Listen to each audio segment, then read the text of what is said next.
नमस्कार। आज हम हिंदी भाषा की छठी कक्षा की पाठ्य पुस्तक ज्ञान सागर के पाठ 10 पोंगल के प्रश्न करेंगे। यदि वीडियो आपको अच्छा लगे तो लाइक कीजिएगा और वीडियो को ज़्यादा से ज़्यादा अपने सभी दोस्तों के साथ शेयर कीजिएगा ताकि सभी की हेल्प हो सके। तो आइए इस पाठ के प्रश्न शुरू करते हैं। हमारा जो पहला प्रश्न है पाठ में से, पोंगल का त्योहार किस प्रकार मनाया जाता है? तो आइए देखते हैं इसका उत्तर।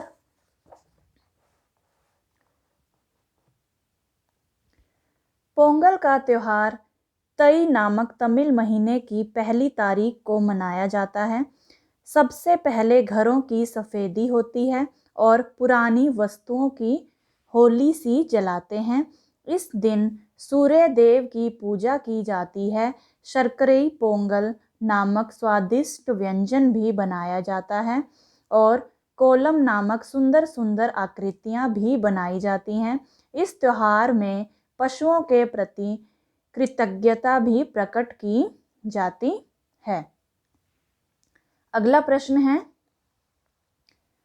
कोलम किसे कहते हैं, यह कैसे बनाया जाता है? तो उत्तर है इसका, कोलम सुंदर सुंदर आकृतियां होती हैं जिसे नए चावल के आटे से फर्श पर पोंगल के शुभ अवसर पर बनाया जाता है। पोंगल के त्योहार में इसका विशेष महत्व होता है। प्रश्न 3, शर्करई पोंगल किस प्रकार बनाया जाता है? उत्तर है, शर्करई पोंगल एक स्वादिष्ट व्यंजन है जिसे पोंगल के त्योहार में नए बर्तन में दूध, गुड़ और चावल के मिश्रण से बनाया जाता है और इसी मिश्रण को क्या कहते हैं?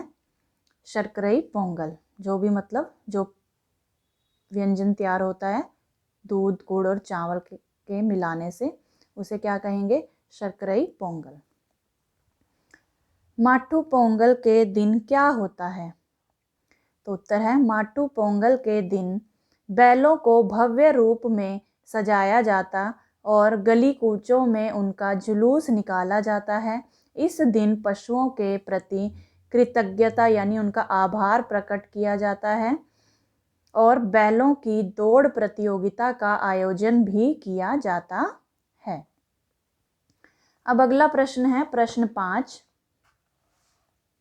उचित उत्तर पर सही का निशान लगाइए। गोपाल की उम्र कितनी थी? 12 बरस, 10 बरस, 8 बरस या 9 बरस? तो उत्तर है 10 बरस। वे सब कितने महीनों के लिए भारत आ रहे थे?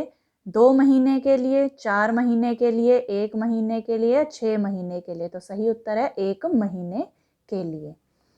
अगला है, पोंगल पर विशेष रूप से किसकी पूजा अर्चना की जाती है? चंद्र की, सूर्य की, तारों की या पौधों की? तो सही उत्तर है सूर्य की। अगला प्रश्न, किसकी फसल एक साथ निकलती है? हल्दी और चने की, हल्दी और गेहूं की, हल्दी और धान की या हल्दी और सब्जी की? तो सही उत्तर है हल्दी और धान की। अगला प्रश्न है बातचीत के लिए, भारत को त्योहारों का देश क्यों कहा जाता है? तो आइए देखते हैं इसका उत्तर। भारत में भिन्न भिन्न धर्मों और जातियों के लोग रहते हैं। सभी की संस्कृति और सभ्यता अलग अलग होने के कारण भारत में अनेक पर्व एवं त्योहार मनाए जाते हैं। इसलिए भारत को त्योहारों का देश कहा जाता है। अगला प्रश्न, गोपाल का प्रिय त्योहार पोंगल था। आपको सबसे अच्छा त्योहार कौन सा लगता है? तो यहाँ पर इस प्रश्न के उत्तर में आपने अपना पसंदीदा त्योहार लिखना है। जैसे मुझे सबसे अच्छा त्योहार दिवाली लगता है। फिर आपको अगले प्रश्न में यह त्योहार आपको क्यों अच्छा लगता है, इस बारे में आपको बताना है। ठीक है, देखते हैं अब इसका उत्तर। क्योंकि इसी दिन श्री रामचंद्र जी 14 वर्ष का वनवास काटकर अयोध्या लौटे थे और पूरा देश रोशनी से जगमग हो उठता है। इसलिए मुझे यह त्यौहार अच्छा लगता है, क्योंकि दीपावली के त्यौहार पे चारों ओर उजाला ही उजाला, रोशनी ही रोशनी दिखाई देती है। इसलिए यह त्यौहार मुझे अच्छा लगता है। अगला प्रश्न, इस त्योहार पर आपके घर में कौन कौन से पकवान बनाए जाते हैं? तो उत्तर देख लेते हैं इसका। इस त्योहार पर हमारे घर में मिठाइयाँ, पकोड़े, पूरियाँ और सब्जियाँ बनाई जाती हैं। अगला प्रश्न अनुमान और कल्पना से संबंधित। पोंगल के अवसर पर बैलों को कैसे सजाया जाता होगा? उत्तर है, पोंगल के अवसर पर बैलों को नहलाया जाता होगा और फिर उन्हें माला पहनाकर, माथे पर टीका लगाकर और सींगों की तेल मालिश कर सजाया जाता होगा।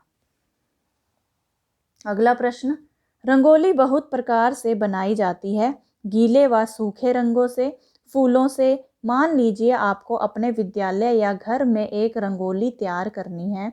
इस रंगोली को तैयार करने के लिए आप किस किस सामान का प्रयोग कर सकते हैं? इनकी एक सूची बनाइए। तो उत्तर है, रंगोली बनाने के लिए हम चावल के आटे, हल्दी, फूलों की पंखुड़ियों व पत्तियों आदि सामग्री का प्रयोग कर सकते हैं। अगला प्रश्न हमारा भाषा की बात से संबंधित है, तो आइए देखते हैं उस प्रश्न को।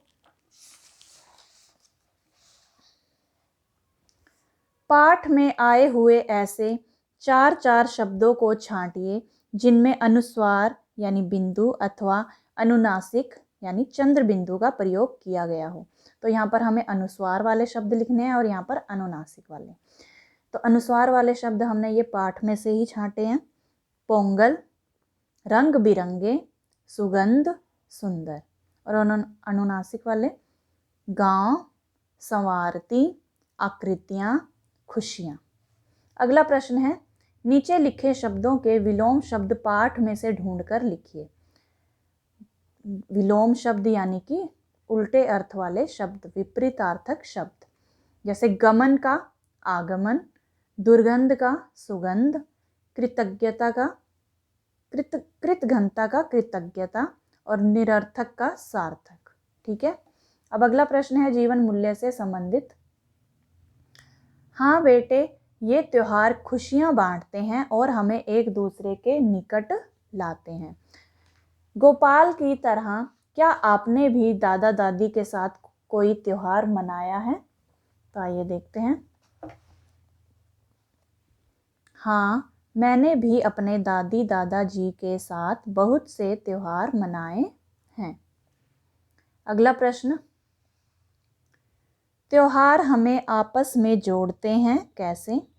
तो उत्तर है, आजकल ज़्यादातर लोगों को रोजगार के लिए अपने घरों से दूर रहना पड़ता है ताकि अपने परिवार की सुख सुविधाओं को पूरा कर सकें। लेकिन जब भी कोई त्योहार आता है तो सभी उस त्योहार को अपने परिवार के साथ मनाना चाहते हैं और वे अपने अपने घर आते हैं। इस प्रकार त्योहार हमें आपस में जोड़े रखते हैं क्योंकि त्योहार खुशियों का प्रतीक है। अब अगला प्रश्न है, त्योहार हमारे भीतर कौन कौन से गुणों को विकसित करते हैं? तो इसका उत्तर है, त्योहार हमारे भीतर आपसी प्रेम, भाईचारा, सामाजिक समायोजन तथा लोक व्यवहार आदि गुणों को विकसित करते हैं। तो ये थे पाठ 10 पोंगल के प्रश्न। आशा करती हूँ सभी प्रश्न आपको अच्छे से समझ में आ गए होंगे। तो मिलते हैं अगली वीडियो में, तब तक के लिए नमस्कार।